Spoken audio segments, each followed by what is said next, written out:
1965 کی پاک بھارت جنگ میں افواج پاکستان نے جس جرأت اور شجاعت کا مظاہرہ کیا اس کی تاریخ میں مثال نہیں ملتی۔ آج کے تاریخی دن کی مناسبت سے پاک فضائیہ نے مختصر دستاویزی فلم جاری کر دی ہے۔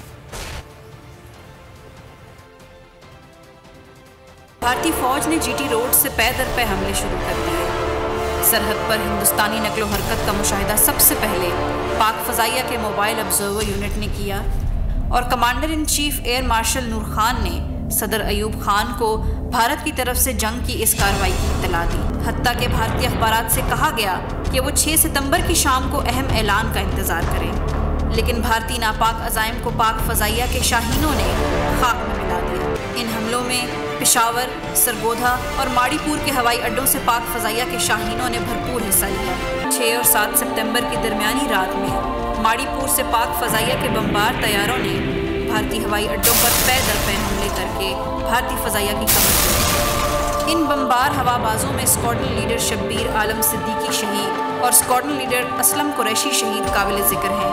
بے مثال حب الوطنی اور جرت کے مظاہرے پر حکومت پاکستان نے قوم کے ان بہادر سپوتوں کو ستارہ جرت سے نوازا۔ سب سے زیادہ ویوز، سب سے زیادہ ریلز اور سب سے زیادہ ریٹنگ کے ساتھ بول اب بھی نمبر 1 پوزیشن پر برقرار۔